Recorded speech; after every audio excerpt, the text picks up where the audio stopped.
एक संचार में आज हम संचार के आधारभूत रूप का अध्ययन करेंगे। Basic forms of communication. संचार को प्रभावपूर्ण बनाने के लिए इसके आधारभूत रूपों को समझना आवश्यक है। संचार में कई रूपों एवं साधनों का प्रयोग किया जाता है। इन साधनों को संचार की विधियाँ, चैनल, माध्यम आदि के रूप में भी जाना जाता है। संचार के आधारभूत रूपों को एक चित्र की सहायता से स्पष्ट रूप में समझा जा सकता है। संचार के विभिन्न रूपों की व्याख्या निम्न प्रकार से है। शाब्दिक संचार। जब शब्दों द्वारा संचार किया जाता है तो इसे शाब्दिक संचार के रूप में जाना जाता है। सामान्यतः ये शब्द संचार प्रक्रिया में भाग लेने वाले प्रत्येक व्यक्ति के लिए समान अर्थ रखते हैं। इसके परिणाम स्वरूप उन सभी के द्वारा संदेश को समान अर्थ में समझा जाता है, क्योंकि शब्द मौखिक अथवा लिखित रूप में हो सकते हैं। अतः शाब्दिक संचार का अध्ययन भी दो रूपों अर्थात मौखिक संचार ओरल कम्युनिकेशन एवं लिखित संचार रिटन कम्युनिकेशन में किया जा सकता है। मौखिक संचार ओरल कम्युनिकेशन। मौखिक शब्द से अभिप्राय मुख से संबंधित चीज़ों से है। इसी प्रकार मौखिक संचार से अभिप्राय बोले गए शब्दों से है। यहाँ तक इस तथ्य का उल्लेख करना आवश्यक है कि मौखिक रूप संचार में केवल बोले गए शब्द ही महत्व नहीं रखते, अपितु संचार को प्रभावी बनाने के लिए इन शब्दों को बोलने के तरीकों का भी समान महत्व है। मौखिक संचार को मुख्य रूप से निम्नलिखित दो रूपों में विभाजित किया जा सकता है।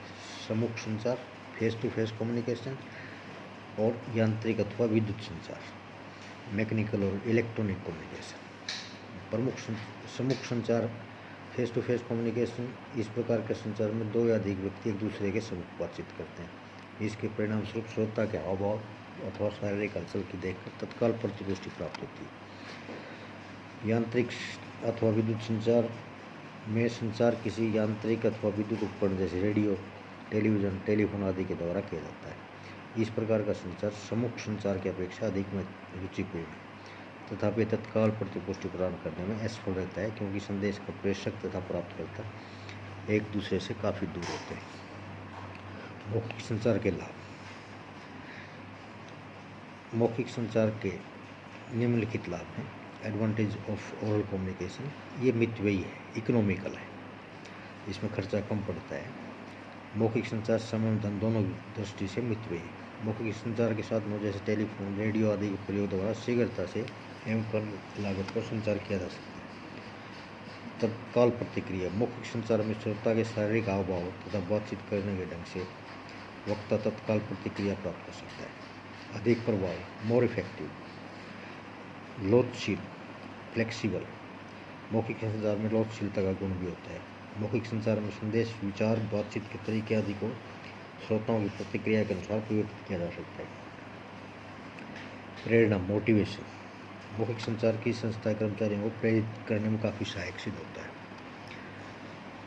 शंकाओं की समाप्ति। मौखिक संचार का एक अन्य लाभ यह है कि आशंकाओं के तुरंत निवारण में सहायक होता है। यदि किसी श्रोता को संदेश के बारे में कोई शंका होती है तो तुरंत वक्ता से इसका कारण निवारण करने हेतु कह सकता है।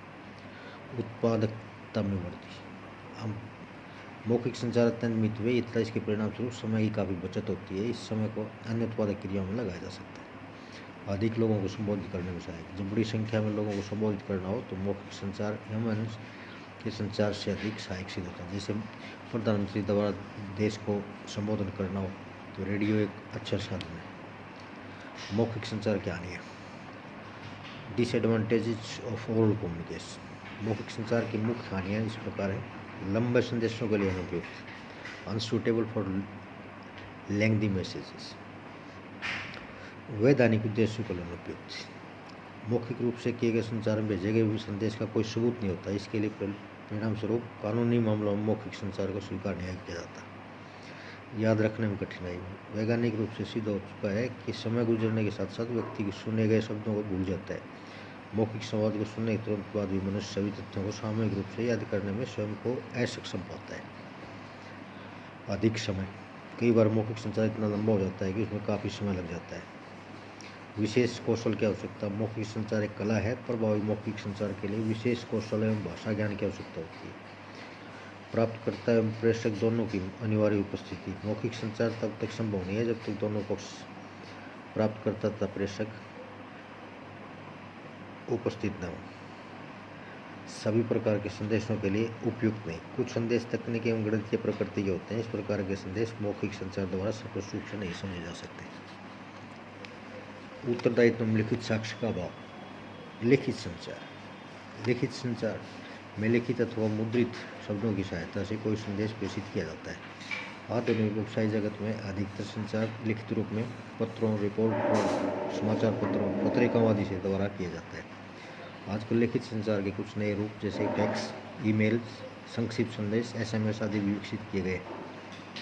एक व्यवसायी संगठन द्वारा लिखित संचार का उपयोग करने का एक मुख्य कारण यह है कि इस संचार का सबूत एवं रिकॉर्ड रखने में सहायक है। लिखित संचार के लाभ: शुद्धता, कानूनी वैधता, सभी प्रकार के संदेशों के लिए उपयुक्त, उत्तरदायित्व, मितव्ययिता, सरल स्मरण, विश्वसनीय और दोनों पक्षों की उपस्थिति अनिवार्य नहीं। लिखित संचार की हानियाँ: डिसएडवांटेजेस ऑफ रिटन कम्युनिकेशन की कुछ हानियाँ इस प्रकार है। निरीक्षकों के लिए उपयुक्त नहीं, रिसावता दुरुपयोग का भय, कुशलता की आवश्यकता, तत्काल प्रतिपुष्टि नहीं, कम प्रभावी, व्यक्तिगत प्रभाव नहीं, खर्चीला, लोचशीलता का अभाव। Thank you.